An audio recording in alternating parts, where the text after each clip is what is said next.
Music arc, bittersweet nostalgia, family tension, heartwarming revelation.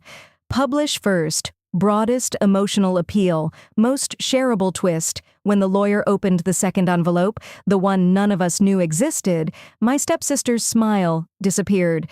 And for the first time in 20 years, my mother had the last word. She wasn't even in the room. She'd been dead for 3 weeks, and she still won. My mother raised me alone from the time I was 6. My father left. Not dramatically, not with a fight. He just went to work one Tuesday and didn't come back. My mother waited 3 days before she changed the locks. She never talked about him again, and I learned early that some questions don't have answers worth hearing. My name is Elise. My mother's name was Catherine. She was a high school art teacher who worked summers at a framing shop and evenings tutoring kids in watercolor. She was never wealthy, but she was strategic. She saved relentlessly. She bought our house when I was 8, during a market dip, for a price that would look absurd now. She paid it off in 15 years. She invested small amounts, consistently, in index funds she'd researched herself at the public library. My mother understood money the way some people understand music, not as a passion but as a language she'd forced herself to learn because she knew no one else was going to speak it for her. When I was 14, my mother married a man named Gerald. Gerald was fine. Not terrible, not wonderful. He had a daughter from his first marriage, Vanessa, who was 11. Vanessa moved in with us, and that's when things got complicated. Vanessa was what adults politely called spirited. She demanded attention constantly, threw fits when she didn't get it, and learned very quickly that Gerald would give her whatever she wanted to avoid conflict. My mother tried. She genuinely tried to bond with Vanessa.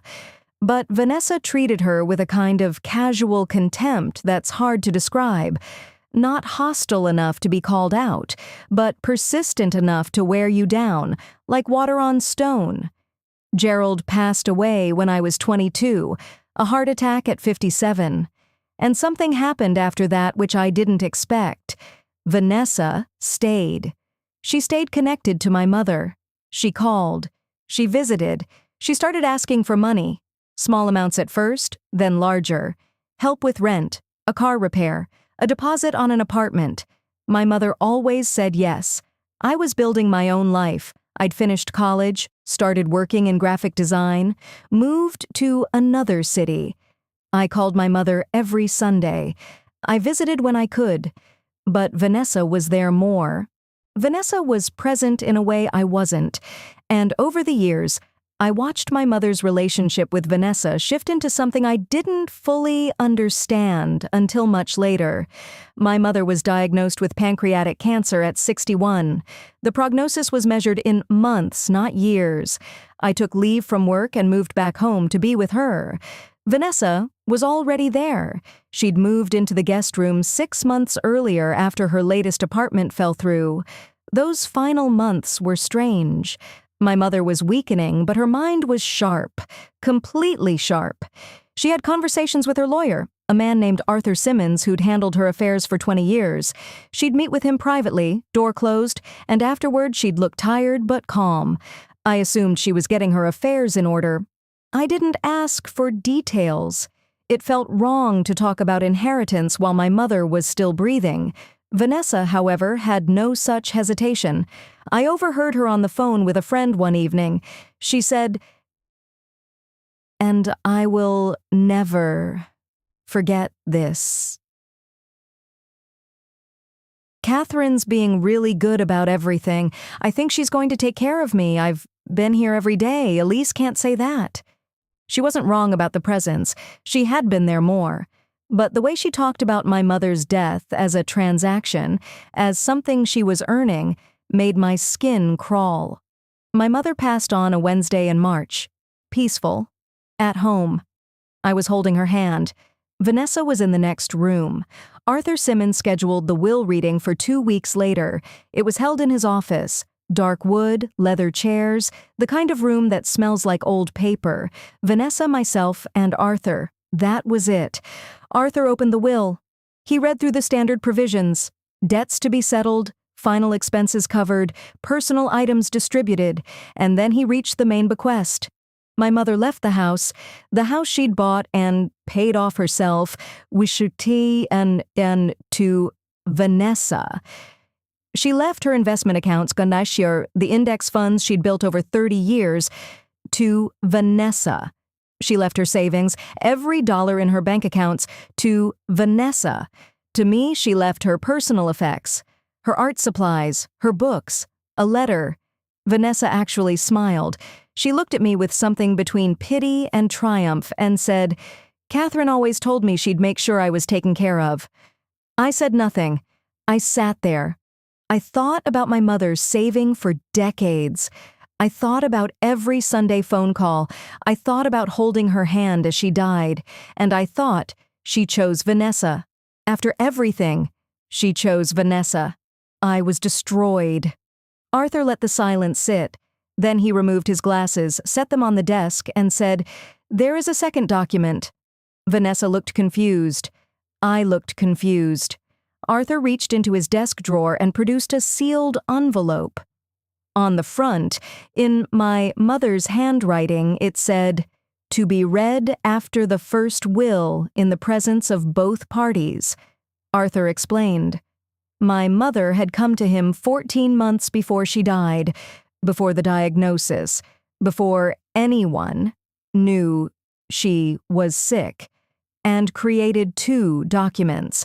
The first was the will he'd just read. The second was a legally binding codicil, an amendment to the will that superseded specific provisions of the original, executed with full legal formality, witnessed and notarized. He opened the envelope. He read. The codicil stated the following: the house was to be held in a trust. Vanessa could live in it for up to 2 years, rent-free, on the condition that she used that time to establish stable employment and independent housing.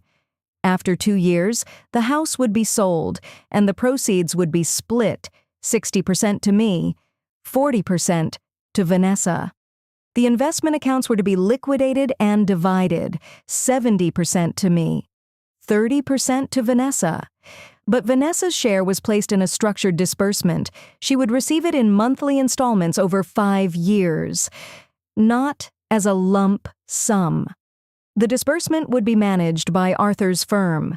The savings accounts, the cash, went to me entirely.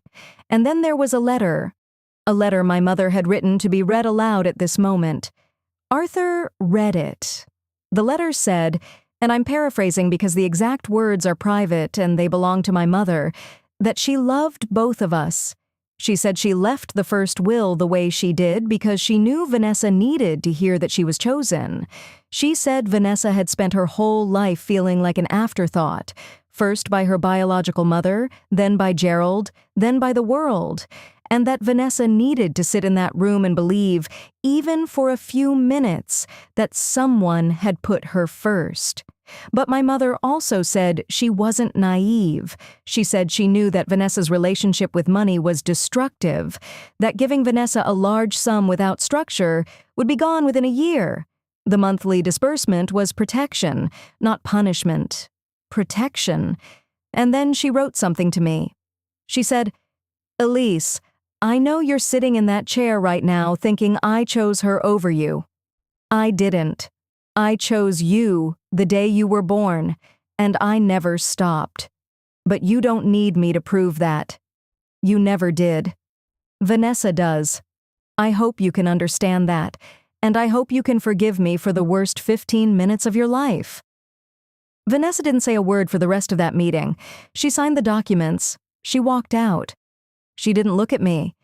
She lived in the house for 18 months before she moved out on her own. She got a job as an administrative coordinator at a medical practice. I don't know if the structure my mother built forced that change or if something in the letter broke through. Maybe both. The house sold well. The split happened exactly as my mother specified.